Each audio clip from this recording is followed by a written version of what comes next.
Ulangan pasal 22 ayat 1 sampai 30. Ulangan pasal 22 ayat 1 sampai 4 tentang tolong menolong. Apabila engkau melihat bahwa lembu atau domba saudaramu tersesat, janganlah engkau pura-pura tidak tahu.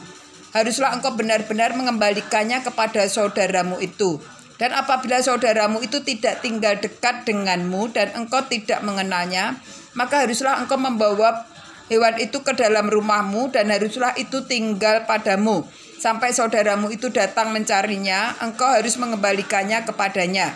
Demikianlah harus kau perbuat dengan keledainya. Demikianlah kau perbuat dengan pakaiannya. Demikianlah kau perbuat dengan setiap barang yang hilang dari saudaramu dan yang kau temui. Tidak boleh engkau pura-pura tidak tahu. Apabila engkau melihat keledai saudaramu atau lembunya rebah di jalan, janganlah engkau pura-pura tidak tahu. Engkau harus benar-benar menolong membangunkannya bersama-sama dengan saudaramu itu. Ulangan pasal 22 ayat 5 sampai dengan 12. Berbagai-bagai peraturan. Seorang perempuan janganlah memakai pakaian lelaki dan seorang lelaki janganlah mengenakan pakaian perempuan. Sebab setiap orang yang melakukan hal itu adalah kekejian bagi Tuhan Allahmu. Apabila engkau menemui di jalan sarang burung di salah satu pohon atau di tanah dengan anak-anak burung atau telur-telur di dalamnya dan induknya sedang duduk mendekap anak-anak atau telur-telur itu, maka janganlah engkau mengambil induk itu bersama-sama dengan anak-anaknya. Setidak-tidaknya induk itu haruslah kau lepaskan, tetapi anak-anaknya boleh kau ambil. Maksudnya supaya baik keadaanmu dan lanjut umurmu. Apabila engkau mendirikan rumah yang baru, maka haruslah engkau memagari sotoh rumahmu, supaya jangan kau datangkan hutang darah kepada rumahmu itu apabila ada seorang jatuh dari atasnya. Janganlah kau taburi kebun anggurmu dengan dua jenis benih, supaya seluruh hasil benih yang kau taburkan dan hasil kebun anggurmu jangan menjadi milik tempat kudus. Janganlah engkau membajak dengan lembu dan keledai bersama-sama. Janganlah engkau memakai pakaian yang dua jenis bahannya, yakni bulu domba dan lenan bersama-sama. Haruslah engkau membuat tali yang terpilin pada keempat puncak kain penutup tubuhmu.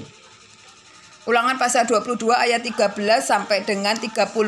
Hukum perkawinan.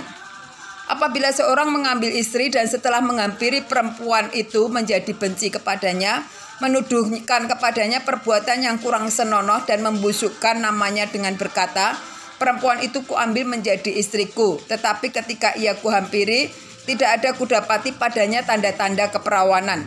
Maka haruslah ayah dan ibu gadis itu memperlihatkan tanda-tanda keperawanan gadis itu kepada para tua-tua kota di depan gerbang. Dan ayah si gadis haruslah berkata kepada para tua-tua itu, aku telah memberikan anakku kepada laki-laki ini menjadi istrinya. Lalu ia menjadi benci kepadanya. Dan ketahuilah, ia menuduhkan perbuatan yang kurang senonoh dengan berkata, tidak ada kudapati tanda-tanda keperawanan pada anakmu. Tetapi inilah tanda-tanda keperawanan anakmu itu. Lalu haruslah mereka membentangkan kain itu di depan para tua kota. Maka haruslah para tua-tua kota itu mengambil laki-laki itu, menghajar dia, mendenda dia 100 sikal perak, dan memberikan perak itu kepada ayah si gadis.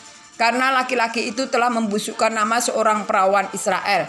Perempuan itu haruslah tetap menjadi istrinya selama hidupnya, tidak boleh laki-laki itu menyuruh dia pergi.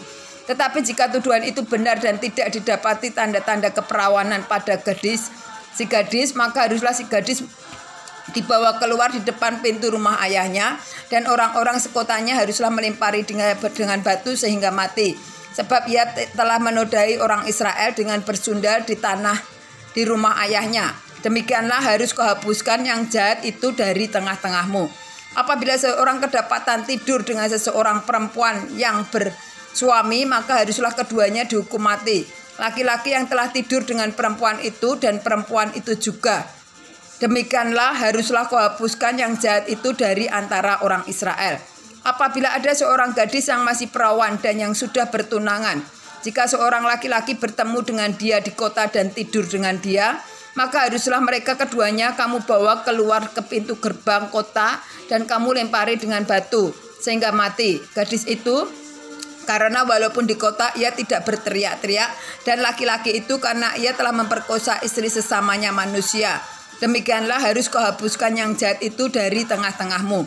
Tetapi jikalau di padang laki-laki itu bertemu dengan gadis yang telah bertunangan itu, memaksa gadis itu tidur dengan dia, maka hanyalah laki-laki yang tidur dengan gadis itu yang harus mati. Tetapi gadis itu janganlah kau apa-apakan. Gadis itu tidak ada dosanya yang sepadan dengan hukuman mati. Sebab perkara itu sama dengan perkara seseorang yang menyerang sesamanya manusia dan membunuhnya. Sebab laki-laki itu bertemu dengan dia di padang, walaupun gadis yang bertunangan itu berteriak-teriak, tetapi tidak ada yang dapat menolongnya. Apabila seseorang bertemu dengan seorang gadis yang masih perawan dan belum bertunangan, memaksa gadis itu tidur dengan dia, dan keduanya kedapatan, maka haruslah laki-laki yang sudah tidur dengan gadis itu memberikan 50 sikal perak kepada ayah gadis itu, dan gadis itu haruslah menjadi istrinya. Sebab laki-laki itu telah memperkosa dia, selama hidupnya tidak boleh laki-laki itu menyuruh dia pergi. Seorang laki-laki janganlah mengambil istri ayahnya, dan janganlah menyingkapkan punca kain ayahnya.